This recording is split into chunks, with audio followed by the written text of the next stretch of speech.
everybody. Good evening. It's Friday, isn't it? Yeah, it's Friday, and it's PublicEye Live.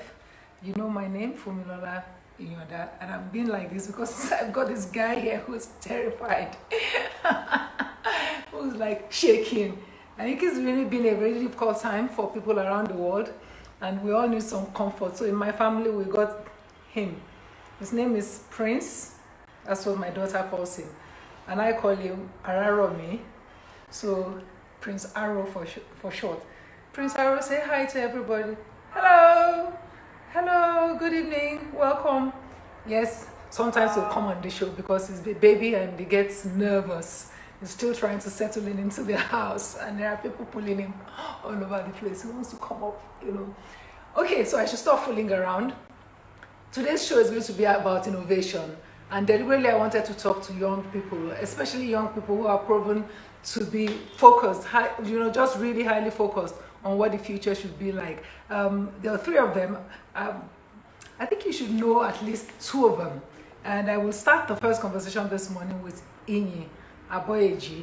We're gonna have a kind of like a winding conversation about all the work that he has done, especially how post-COVID, we're going to build a future that the young people of today would like to live in. Also, I will be talking to somebody I'm pretty excited about. I didn't know a lot about him until this week, but the more I've learned about him, the more I want to meet him. That's Jerry Isaac Malo. Jerry is going to join us all the way from Jos, and he's an inventor. He's a serial inventor and entrepreneur. Of course, he is also a serial entrepreneur in tech. We call them tech entrepreneurs. And finally, also, I have Gozi, who will join us towards the end of the show. Gozi Nwanwoke, and he's an education and tech entrepreneur. I mean, he's gone on to do more than education, so we'll be talking about that with him later on. There's so much to talk about. This week was a little sad in that we lost Dan Foster to COVID-related complications. I mean, Dan for me was kind of like when I was doing New Dawn on my drive in the morning, which I used to start at 4 a.m. in the morning to the studio. I would listen to Dan, and Dan would kind of like wake me up for the day. So to have lost him in such a manner, in any manner, is sad, particularly at a time like this. So my condolences to his family. Of course, also non-COVID related, we also lost Igodalo, who's, if you said somebody was Nigeria's sweetheart, Ibukun was Nigeria's sweetheart. But I'm not going to go on about what we have lost. Ibidun, pardon me. His baby is shaking, and I'm worried about him. Ibidun, Igodalo. Anyway, our conversation today will be about innovation and the future. And soon, I will have Amy joining me. Hey, can you hear me? I can hear you and I can see you. Okay, awesome. I can hear you and I can see you as well. How are but you? The internet is a little funky. Yeah, we'll make it work. We should talk about that, how we're going to do innovation without the internet and all of that. For those who don't know, I actually legit don't know. We'll make it work though. I'm sure we'll get that part sorted. Yes, we will. So for those who don't know, I want to do a quick introduction. He is the founder of Future Africa. He likes to call himself all kinds of titles. He'll explain to me what partner, executive partner means. But before then, he was co-founder of Andela, co-founder and managing director of FlutterWave. Everybody knows what FlutterWave is. And if you don't know, I will post it there so you will know. He started his first company at age 19. He's one of those people they call a precocious child when he was little. Very many experiences packed into a very short life so far, ahead of a very long life upcoming. So I'm going to start this evening by asking you where Maureen is. Mm-hmm. Oh, yes. We're trying to keep her away from the room because when she gets here, like this is the end of the interview. It will be the end of she will definitely make sure she redesigns your sets. Yes, yes. Quick one, when COVID broke, when the pandemic broke, because I know you always have interesting ideas about what's happening around the world. What did you think? I was just like, first of all, it's a little bit of a cult classic, but the pandemic broke for us like sometime last year, like early last year and in January.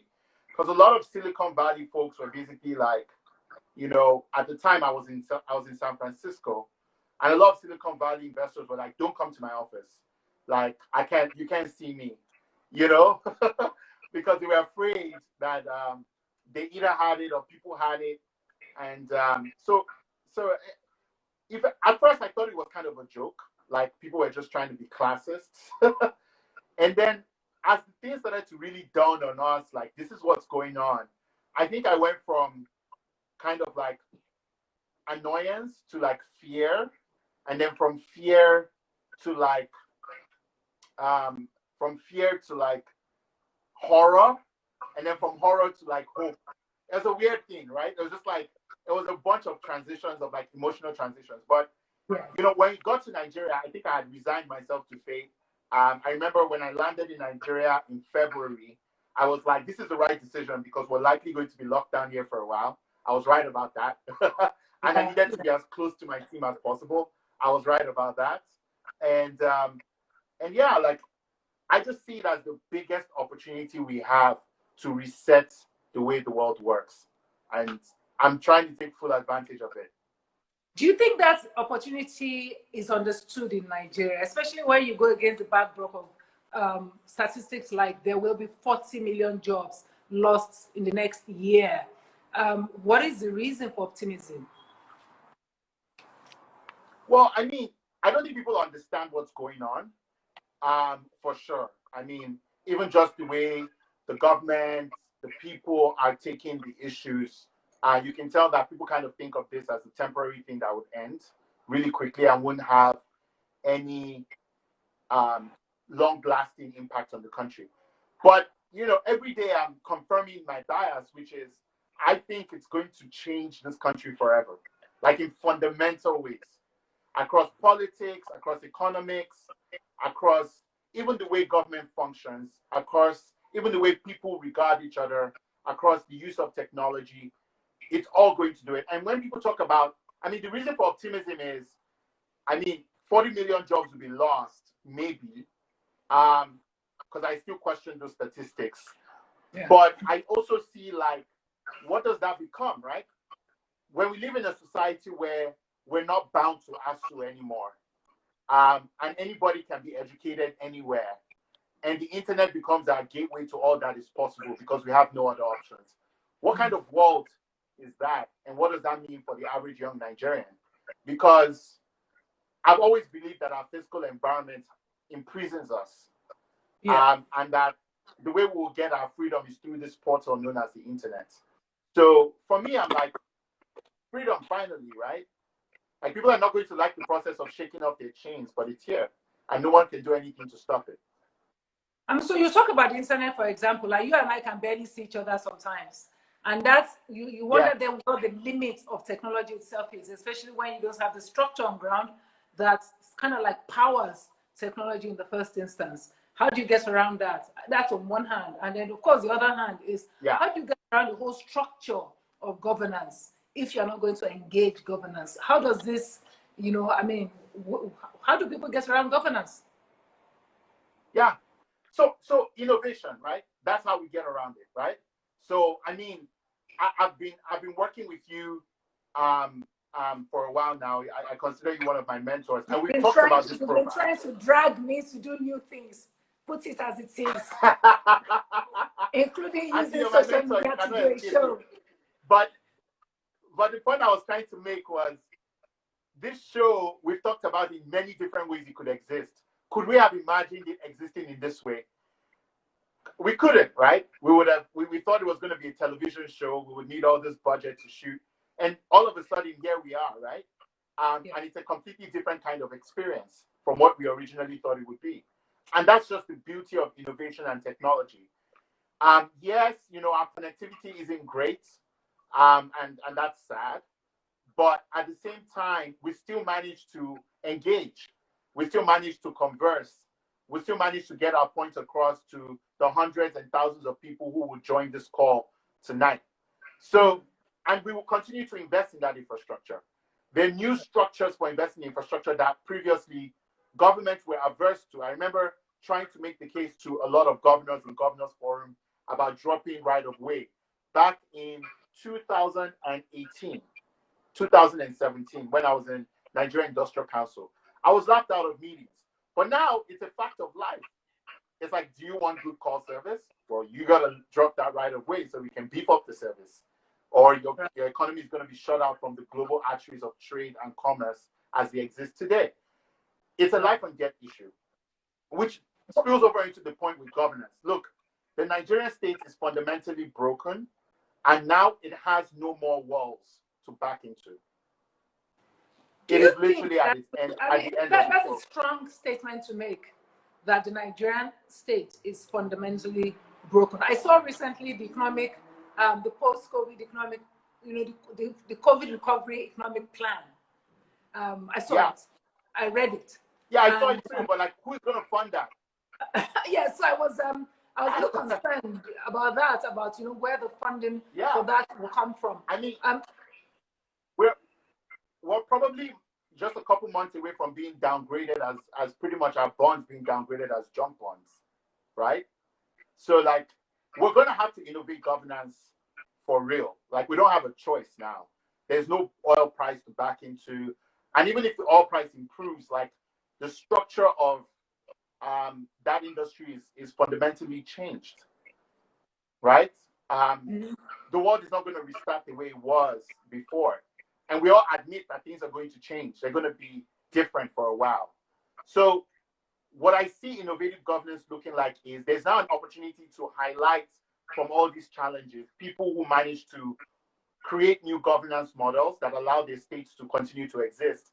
And good ideas will be adopted much faster than they were before, because the inherent biases and the inherent obstacles to reform are removed. Nobody is insulated from the challenges. So now we got to get smart about how we deal with them. I mean, I enjoyed your TED Talk when I saw it the first time, and I saw it again today, and I enjoyed it again. I mean, there were parts of it that resonated with me, especially talking about, because it's kind of well known that any society is built by the quality of the elite that it has. And you have accused the Nigerian elite, actually the African elite, of being cowardly and being insular and being, sort of like cliquish. Will COVID change that? Well, I think what COVID will do is perhaps enable another set of elites to rise, right? Because, I mean, if you think about it fundamentally, right?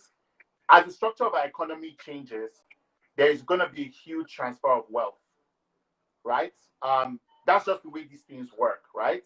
So, if the structure of the economy has changed such that crude oil is not as valuable, telecoms is what works, technology is what drives things, so it changes a lot of things, right? And it means that you're going to see the emergence of a new kind of elite. Now, will this happen overnight? No. There's a lot of work to be done. But the reality is that I think there are going to be opportunities for a creative set of elites to jump on, and those elites will now define kind of a new economy. We'll ultimately all serve them. Now, the challenge is whether those elites will be Nigerian or whether they will be foreign companies that find opportunity in Nigeria. Because I was going to ask you about the capital transfer. If you talk about capital transfer, we already know that, actually, put it the way it is, we're broke. We're broke. Yeah, we're broke. Where are we going to get money from? If we're going to get money from outside of Nigeria, then wherever the money is got from will sort of dictate what our life really is. Precisely. And so naturally they would have their own interest and their own interest as their bias. Will their interest align with our interests? Not in every way. Not in every way. That would be the truth. But at the end of the day, beggars can be choosers, right? And that's where we are. So there will be ways in which we align with their interests, and there will be ways in which we don't. You know what I mean? And we would have to endure the temporary enslavement in order to get to a better future. That is the That's wrong the way I word see to it. use in this climate. That is the wrong word to Okay, use. wrong word, sure, but like, I mean, the truth of the matter is, I mean, I like to be very practical. You know me, Auntie, right? Mm-hmm. The truth of the matter is that, take for example, investing in technology, all these rights of way rights that have been given a little bit, too little, too late. Um, the truth of the matter is we're going to need somebody to actually pipe the fiber that ensures that this connection gets better. And no government can afford that. So who do you think is going to finance all the piping of the fiber? Well, it's going to be Google and Facebook. And if Google and Facebook are piping our fiber, well, I don't know what's going to happen, right? So I don't we like the can't sound maintain of control that. over the. I mean, I personally, I don't like the sound of that. I mean, I have ethical issues with some of these global companies. So people have argued that what we want to replace now, I mean, almost like the COVID itself has become an opportunity to replace political structure as we know it with corporate Yeah, governance around corporate the world. governance. And Africa will You suffer know, the we most. spoke about this last year. It was almost like we were When seeing I this saw it happen, happen, I right? worried about you guys and what you know from Silicon Valley. This is why some people think that all of this was designed. Well, I don't know if it was designed. I can't speak to that, but I definitely saw this end coming, right? And I don't know if you've seen the piece on Amazon, but even in America, they're having the same problem, right? So the infrastructure we're using right now, right, is even testament to the fact that, corporate governance is now in full supply. Um, that's the future. So I don't know how much influence. I mean, I see the government making some steps, and I'll give you an example, right? So we have something that we're dealing with now called the significant economic presence tax, where the government is saying they want to tax all the tech majors.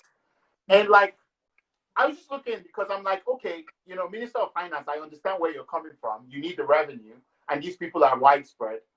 But just step back for a second and think about it. Number one, what mechanisms do you have to enforce this tax? Like, how will you enforce it? I mean, You don't own your own infrastructure. So how are you going to enforce there it? isn't any Number two, precedent for it anywhere in the world, is there? sorry, what did you say? Is there any precedence for this anywhere in the world? Because I don't think any government in the world has been able to effectively tax this. No, there's no precedent. I mean, the closest thing is in Uganda, where they tax citizens to get on social media. But like, even though they had to finance technology to do that from Israel. We don't even have the money to pay for the technology. It's like $65 million. Neither do we have the expertise to build it. Then second of all, like, Nigeria's revenue to these guys is so inconsequential, they can just shut us out. And that's the end, right? They can say, if you're in Nigeria, because of this significant economic presence tax, you can no longer get on Instagram from Nigeria. And that's the end. And all of us will have to be using VPN to connect with each other. Okay, so go So, back in. I mean, So where's your hope coming from? I mean, all this scenario which you have painted to no, me. I think.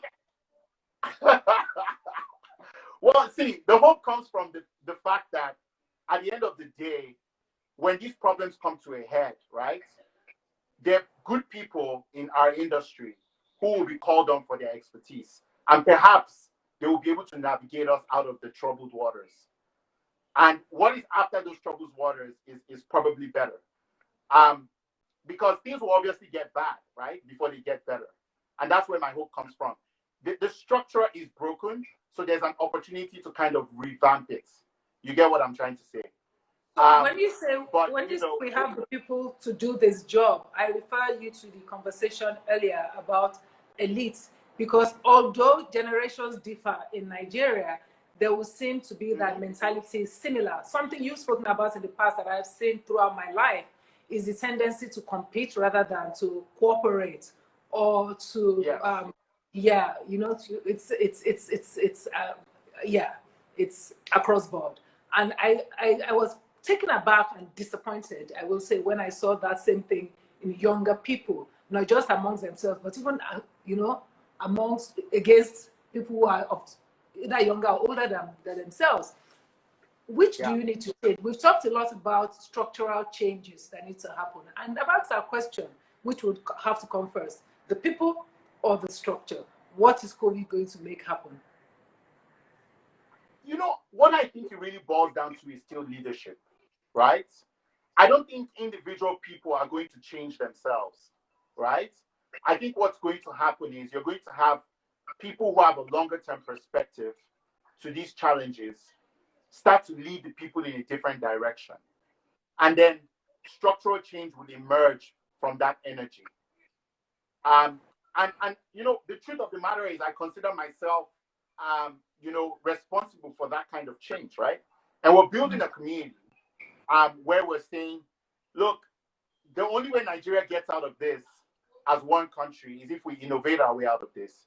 But first of all, we have to wait. I mean, we're kind of like very far ahead of the population curve, and we understand that.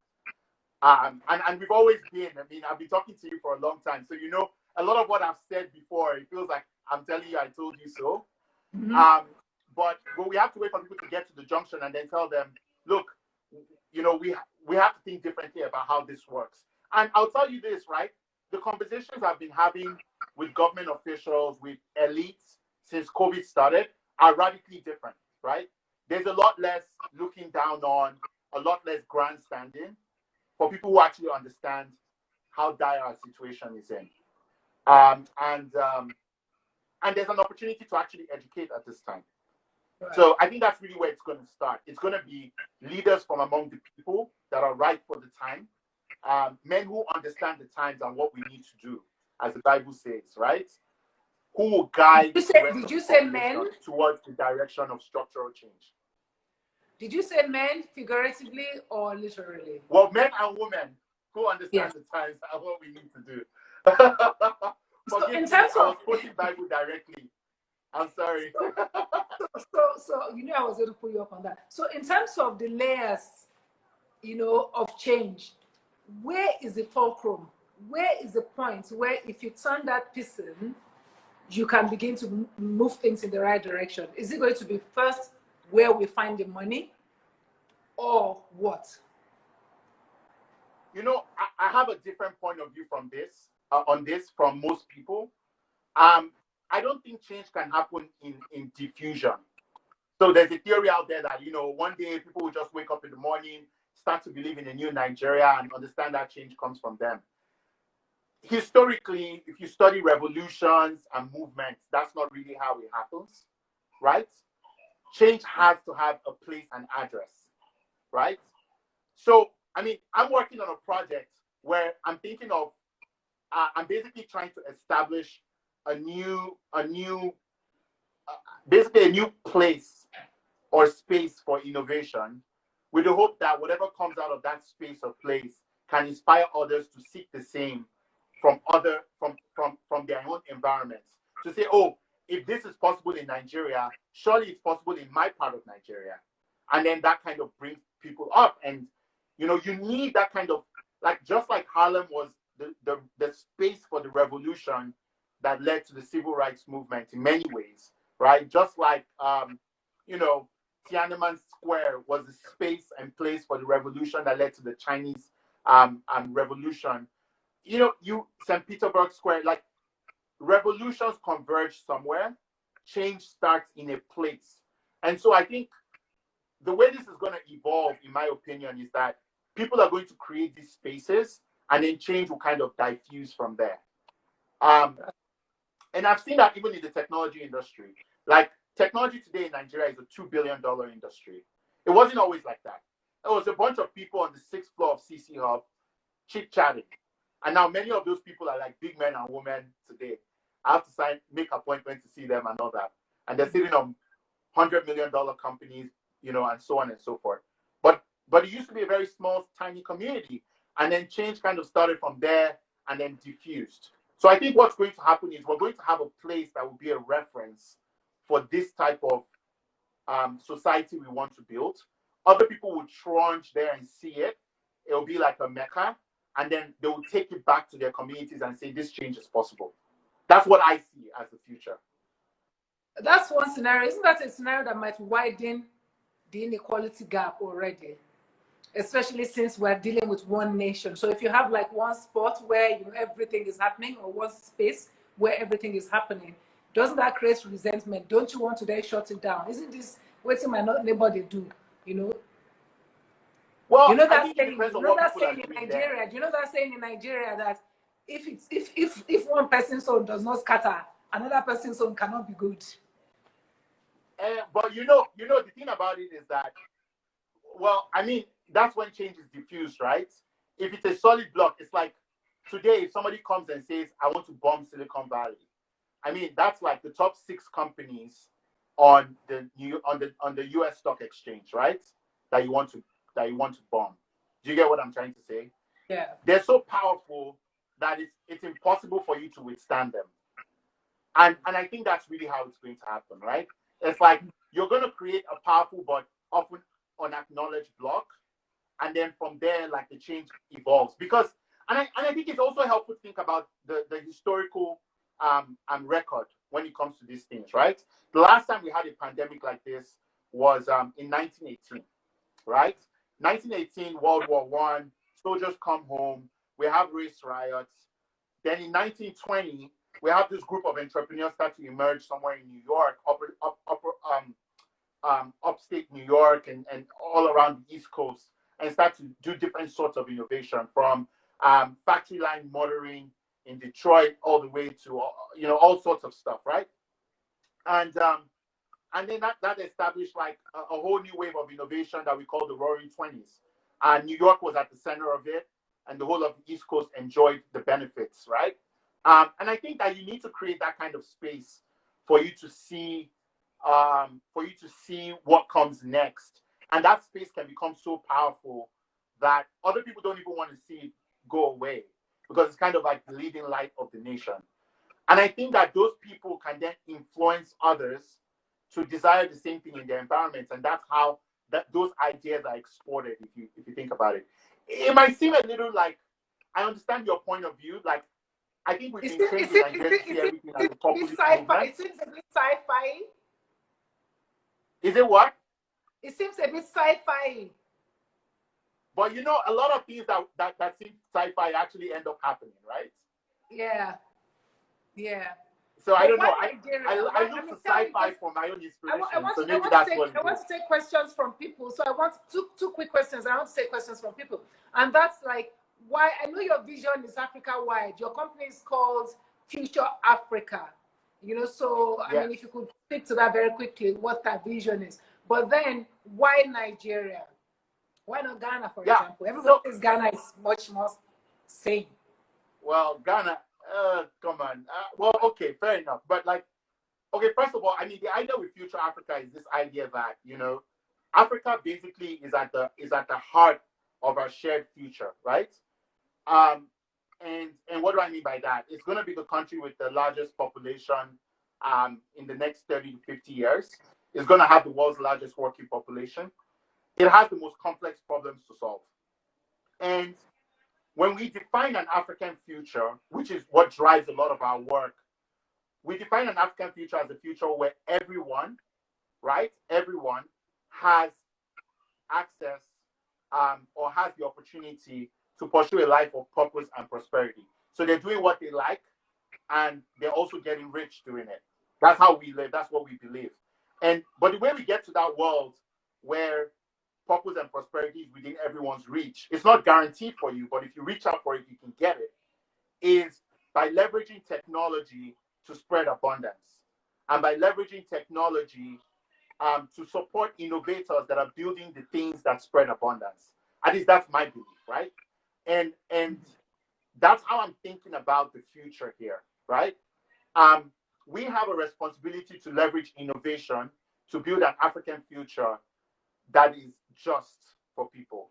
And that's the idea behind Future Africa. So what we do is we leverage capital, we invest money in innovators, we invest time and coaching, we invest in communities, right, that can support innovators. And we basically identify those innovators that are building out of our challenges immense solutions that have the potential to transform African into this future.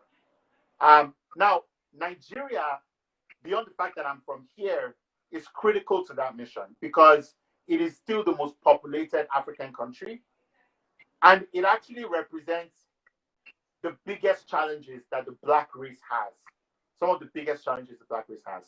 I mean, many people have said before, and I agree, that until Nigeria starts to gain the respect of the world, it's going to be impossible for Black people to do that.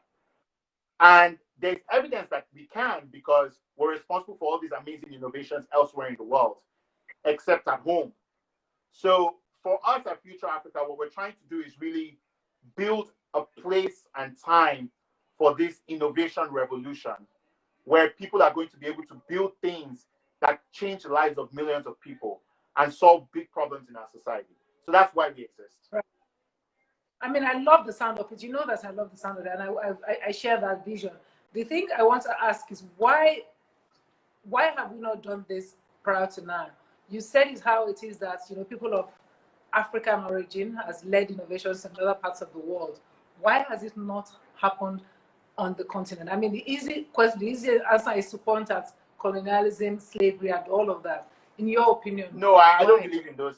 I don't really, yeah. I think they have their issues, but I don't think it's a real reason, right? Like, I mean, you know, there's a lot of history around people overcoming those issues to build a sustainable societies and progressive societies. So I don't think that's the reason. I think the major reason, to be quite honest with you, is that we haven't really understood yet in Nigeria that the major natural resource we have is people. I don't think we've understood that at a level of depth that we should. And so when we look to development, we look to copy other people's innovations rather than come up with our own and invest in the people coming up with our own. Like, Malo is somebody that I know and have followed for a long time. That guy is a national treasure, right? Fabricating stuff in Nigeria, making things in Nigeria. If he was in the US, we would be calling him Elon Musk. But those are the kind of people that they're not going to be Hush Puppy. They're not going to be Davido, right? You know, they have no status in our society because we haven't really gotten to the point where we understand that the way societies develop is through innovation. We believe that innovation is something that happens to develop societies. And until we understand at a level of depth that innovation precedes development, we're going to continue remaining where we are. And that's the idea that we're trying to populate. But we're not doing it by preaching to people. We're just going to go and invest in the best ideas that are going to save the country again and again, like how we invested in 54 Gene, and they ended up saving the country during the COVID crisis. And many other innovations like that will save the country. And hopefully, after a bit of time, maybe people start to recognize how important innovation is to our development. And I think, I think I need. If that doesn't happen, at least we get rich. So. What did you say? That doesn't happen until what? At least we get rich, and maybe we can buy the political. Somebody's asking. One of the other. Obi Nathaniel is asking. Obi Nathaniel, right? How can I invest in your idea? How can I invest? Yeah, that's a good question. I mean, we're not raising capital now. It's incredibly risky what we're trying to do. So I wouldn't responsibly offer to the public like securities in Future Africa. However, we actually are allowing the public invest in some of the innovators that we back who've been sufficiently de-risked. So what I mean by that is, like, we have some innovators that have actually, like, for example, like we put money in a company called Tamboa Health. And what Tamboa Health does is Tamboa Health actually enables people to be able to purchase hospitals to have low-cost respiratory diagnostic devices. Hello, Funmi, are you there? Yes, I can hear you. I mean, it froze a bit, and I turned my camera around. So I didn't know that she was live. But yeah, I hear you. So yes. Okay.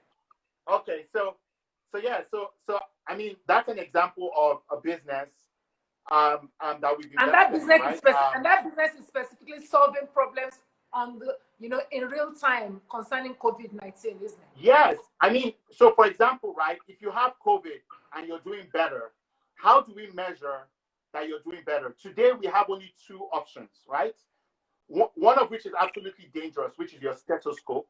So you have a doctor kitted up, use a stethoscope to kind of hear from your lungs.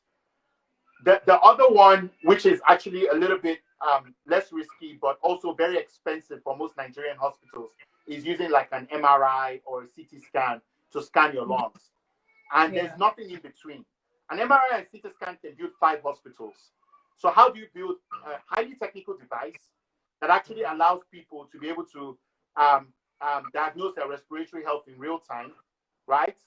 And look, that innovation is being used in Kenya, not yet in Nigeria for a bunch of regulatory reasons, but it's being used in Kenya. And actually, America wants to license it. So African innovations and African problems are actually global in an interesting way, because the way we are forced to solve and innovate here allows things to be so light and affordable that even the West wants the innovations.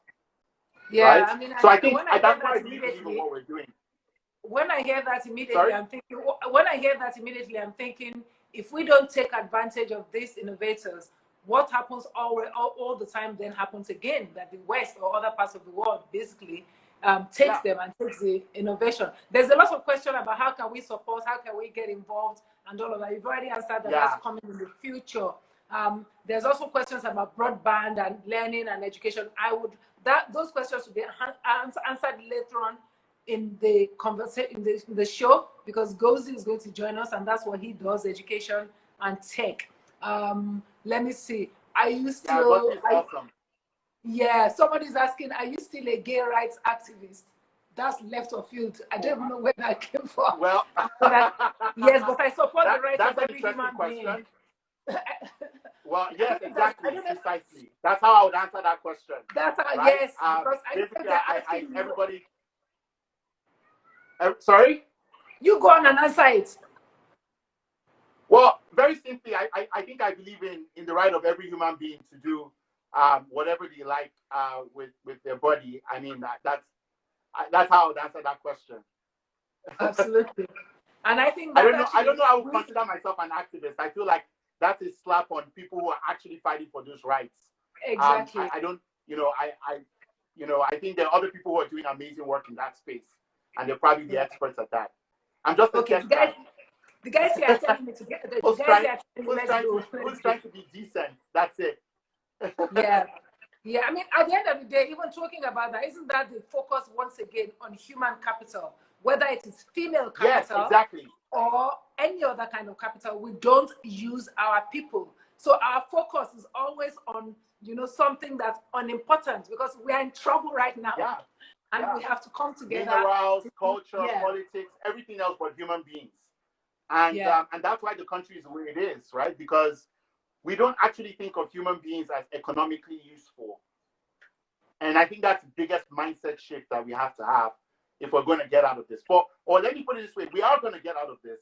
But for the people who help us get out of this, it's really going to be about our ability to understand that our people have value and they have power. And we just have to empower and enable them to be able to demonstrate that value. And Nigeria is going to be forced to face that reality because of our fiscal situation, which is why I'm so optimistic. Because the kind of battles we're going to need to fight, they're chess games. You know what I mean? They're chess games. They're not going to be the kind of normal fight that politicians are used to. So it's going to be interesting. Yeah, where should be? I mean, I'm excited. I want to see part of that future. Well, I want to see a good part of that big picture. Thank you, Iyi, for the conversation. The guys here are losing their minds, because actually, the next person is an example of what you're talking about, human capital. I mean, I I'm actually going to stay on and watch him. Because I didn't know him before, and all I want to do is go to Jos and see his factory and say, what can we do? What should we do? How should we do this? Thanks, Iyi. My regards to Moremi the Great and her mama. No problem. The warrior princess we're here. Bye-bye. And her mama too. And her Thank mama. you. Bye-bye. Bye-bye now.